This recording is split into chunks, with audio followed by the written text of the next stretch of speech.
ನಮಸ್ಕಾರ ಸ್ನೇಹಿತರೆ, one step to success ಚಾನಲ್ಗೆ ತಮ್ಮೆಲ್ಲರಿಗೆ ಸ್ವಾಗತ. ಸ್ನೇಹಿತರೆ, ಯಾರೆಲ್ಲ TET ಆಲ್ರೆಡಿ ಪಾಸ್ ಆಗಿದ್ದೀರಾ, ನಿಮಗೆ ನೆಕ್ಸ್ಟ್ CET ಎಕ್ಸಾಮ್ ಇದೆ, ಅದಕ್ಕೆಲ್ಲ ರೆಡಿ ಆಗ್ರಿ. ಯಾರೆಲ್ಲ TETನ ಪಾಸ್ ಆಗಿಲ್ವೋ ನೀವೆಲ್ಲ CET ಎಕ್ಸಾಮ್ನ ಬರಿತಾ ಇದ್ದೀರಾ. 18ನೇ ತಾರೀಕು ಡಿಸೆಂಬರ್ ಲಾಸ್ಟ್ ಡೇಟ್ ಆಗಿರುತ್ತೆ. ಸೊ ಯಾರೆಲ್ಲ ಇನ್ನೂ ಅಪ್ಲಿಕೇಶನ್ ಹಾಕಿಲ್ವೋ, ತುಂಬ ಜನ ಕಮೆಂಟ್ ಮಾಡಿದ್ದೀರಾ ಸೆಂಟರ್ಸ್ ಎಲ್ಲೆಲ್ಲಿದೆ ಹೇಳ್ಕೊಡಿ ಮೇಡಮ್ ಕರ್ನಾಟಕದಲ್ಲಿ ಅಂತ. ಸೊ ಇವತ್ತಿನ ಒಂದು ವಿಡಿಯೋಲ್ಲಿ ನಿಮಗೆ ಕರ್ನಾಟಕದಲ್ಲಿ CET ಬರ್ತಕ್ಕಂತಹ ಒಂದು ಸೆಂಟರ್ಸ್ಗಳನ್ನು ಕಂಪ್ಲೀಟಾಗಿ ಹೇಳ್ಕೊಡ್ತೀನಿ.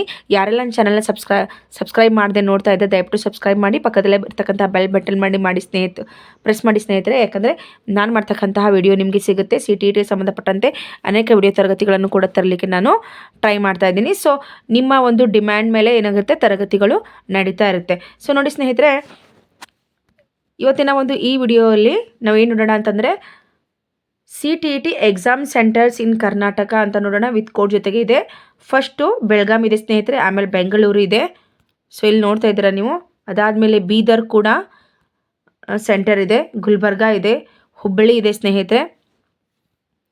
ಸೊ ಮಂಗಳೂರಿದೆ ನೋಡಿ, ನೀವು ನೋಡ್ತಾ ಇದ್ದೀರಾ, ಮಂಗಳೂರಿದೆ, ಮೈಸೂರಿದೆ, ಸರಿನಾ, ಮಂಗಳೂರು, ಮೈಸೂರು. ಸೊ ಇಷ್ಟು ಡಿಸ್ಟಿಕ್ಸ್ ಇದೆ ಸ್ನೇಹಿತರೆ. ನೀವು ಇಷ್ಟು ಡಿಸ್ಟಿಕಲ್ಲಿ ನೀವೇನು ಮಾಡ್ಬೋದು, CETನ ಬರೀಬಹುದು, ಸರಿನಾ.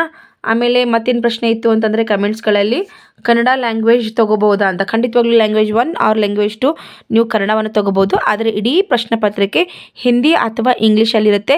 ಇದನ್ನು ಮಾತ್ರ ನೀವು ಮೈಂಡಲ್ಲಿ ನೆನ್ಪಿಟ್ಕೊಂಡು ಇಟ್ಕೊಳ್ಳಿ ಅಷ್ಟೇ. ಓಕೆ, ಮಾಧ್ಯಮ, ಒಂದು ಪ್ರಶ್ನೆ ಪತ್ರಿಕೆಯ ಮಾಧ್ಯಮ ಮಾತ್ರ ಹಿಂದಿ ಅಥವಾ ಇಂಗ್ಲೀಷ್ ಇರುತ್ತೆ.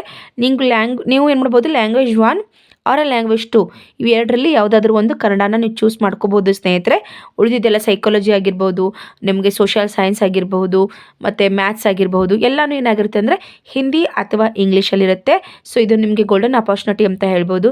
ಯಾರೆಲ್ಲ TETನ ಪಾಸ್ ಆಗಿಲ್ವೋ, CET ಪಾಸ್ ಆಗೋಕ್ಕೆ ನಿಮಗೊಂದು ಗೋಲ್ಡನ್ ಚಾನ್ಸ್ ಅಂತ ಹೇಳ್ಬೋದು ಸ್ನೇಹಿತರೆ. ಈ ಒಂದು ಎಕ್ಸಾಮ್ಗೆ ಪ್ರಿಪೇರ್ ಆದರೆ ನೆಕ್ಸ್ಟ್ ಬರ್ತಕ್ಕಂಥ CET ಎಕ್ಸಾಮಲ್ಲಿ ನೀವೆಲ್ಲರೂ ಎಲಿಜಿಬಲ್ ಆಗ್ತೀರಾ. ಹಾಗಾಗಿ ತುಂಬ ಸೀರಿಯಸ್ ಆಗಿ ತೊಗೊಂಡು ಎಕ್ಸಾಮ್ನ ಓದಿ. ಯಾರೆಲ್ಲ ಇದ್ರ ಬಗ್ಗೆ CET ಬಗ್ಗೆ ಏನಾದರೂ ನಿಮಗೆ ಕ್ವಶನ್ಸ್ ಇದ್ದರೆ ಕಮೆಂಟ್ ಬಾಕ್ಸಲ್ಲಿ ತಿಳಿಸಿ ಸ್ನೇಹಿತರೆ, ಅದಕ್ಕೆ ಆನ್ಸರ್ ಮಾಡೋಕ್ಕೆ ಪ್ರಯತ್ನ ಪಡ್ತೀನಿ. ಅದ್ರ ಜೊತೆಗೆ ನಾನು ಈ ಒಂದು ಚಾನಲಲ್ಲಿ ಪ್ರತಿದಿನ CET ಸಂಬಂಧಪಟ್ಟಂತೆ ತರಗತಿಗಳನ್ನು ತೊಗೊಂಡು ಬರ್ತಾ ಇದ್ದೀನಿ. ಸೊ ಅವುಗಳನ್ನೆಲ್ಲ ವಾಚ್ ಮಾಡಬೇಕು ಅಂದರೆ ಸಬ್ಸ್ಕ್ರೈಬ್ ಮಾಡಬೇಕಾಗುತ್ತೆ ಅಷ್ಟೇ. Okay, thank you so much watching this video.